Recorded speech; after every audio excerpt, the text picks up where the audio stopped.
your path demands you to walk through hell, And I'm feeling walk in as if you own the place.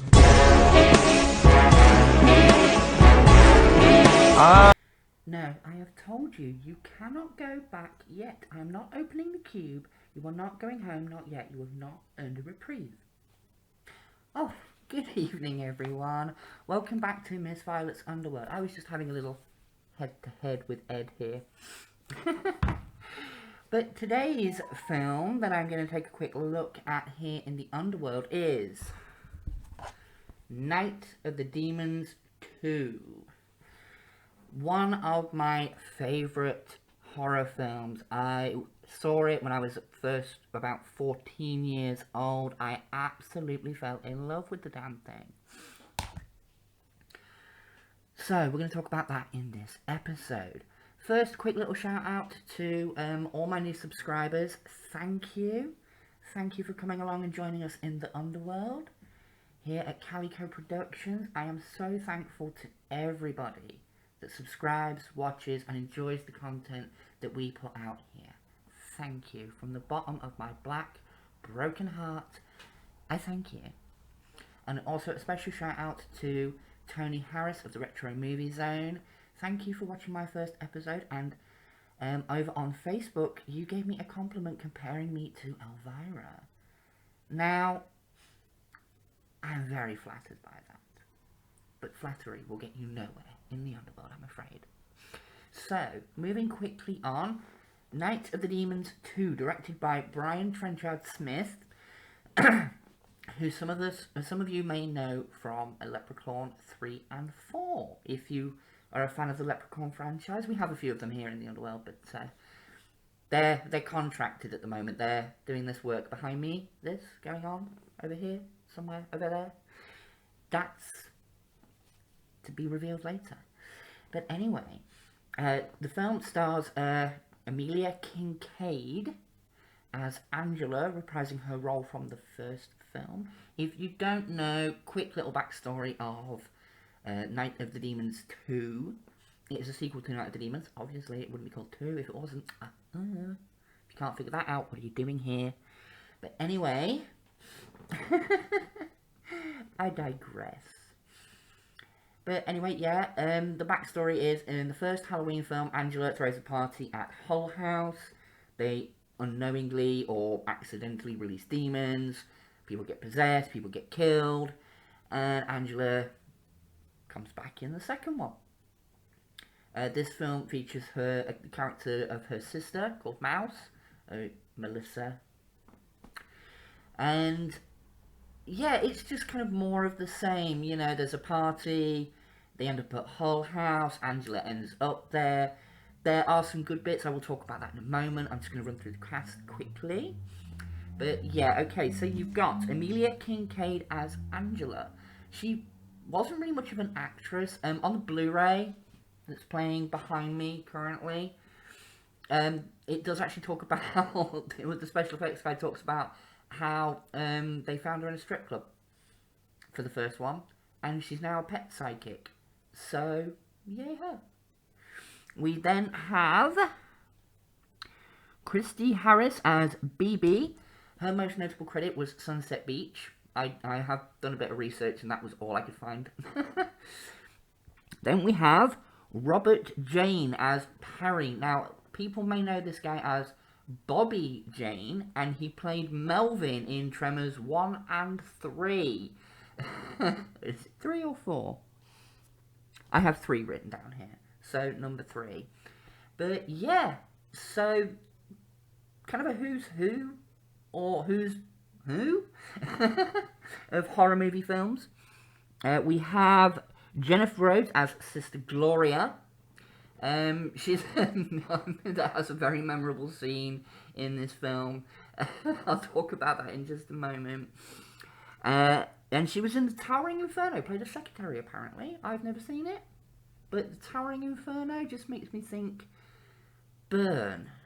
What a limited imagination you must have. But anyway, and Christine Taylor. And if that name sounds familiar to you, it's because she played Marsha in the Brady Bunch movie. And they even make that joke in this film. There's a scene where she's talking to someone in the back of a car, and he calls her Marsha as a joke. And me and my friend who were watching it, we just looked at each other and went, that was put in there on purpose. That was put in there on purpose. But yes, Night of the Demons 2. Memorable scenes. Well, I'd have to say, the one thing that I'm really quite pleased about is, unlike some other horror films I've been watching recently, I wasn't bored. I was highly entertained the whole way through this film. I've seen it a few times before, but seeing it in high definition definitely is worth it. The special effects, the practical effects in this film still hold up. There's literally like... It's a stereotypical 90s slasher movie. Within the first 5 minutes, there's a double kill. Within the first 10 minutes, there's topless shots. There's women walking around with their jugglies out. So, it is that very stereotypical 90s film. But I think that kind of adds to it. The character of Angela, when she finally gets... I mean, she pops up at the beginning, and then it's about half an hour in before she comes back again. But when she does, oh my god, the scenes with her, Amelia Kincaid, mwah, mwah, mwah. I love your performance as Angela in all of the Night of the Demons films. I've seen them all, and the remake, unfortunately. The less said about the remake, the better, everybody. Let's be honest. Let's be honest with ourselves here. It's definitely...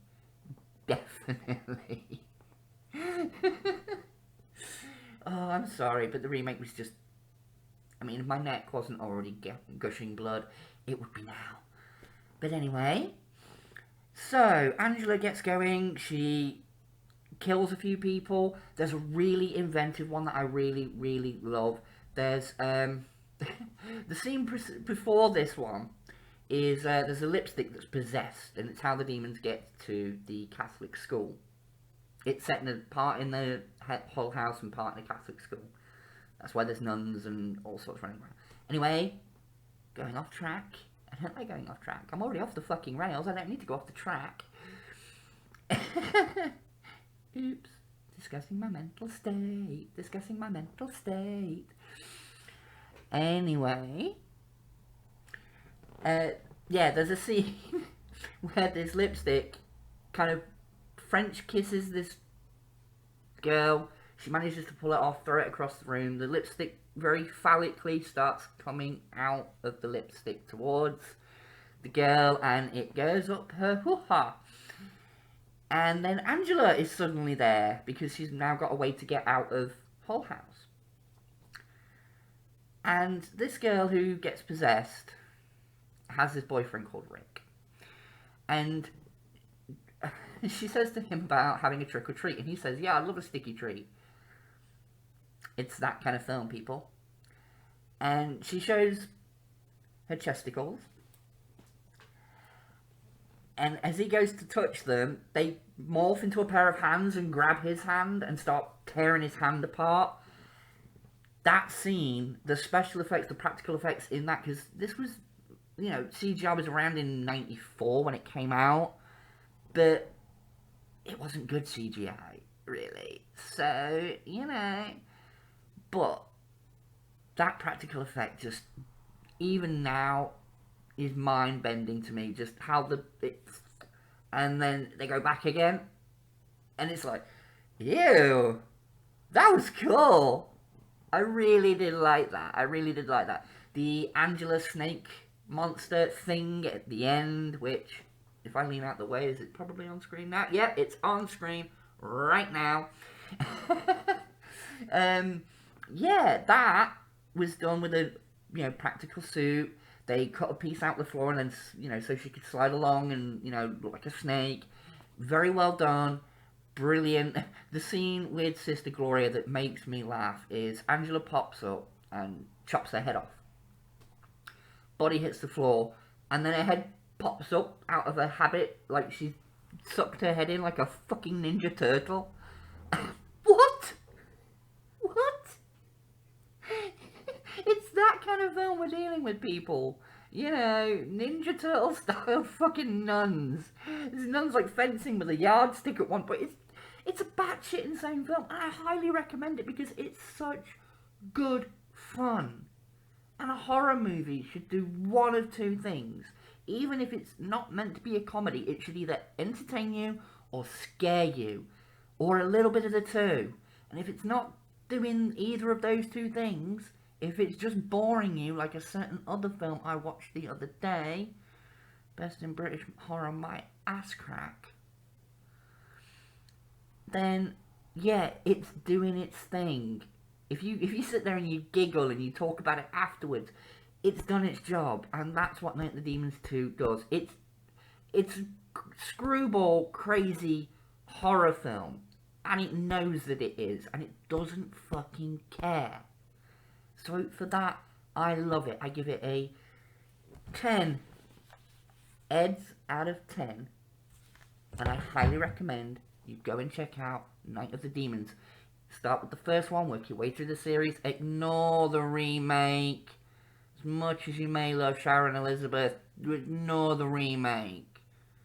The lipstick scene with Linnea Quigley in the first one was done way much better in the original with practical effects than it was in the remake with CGI.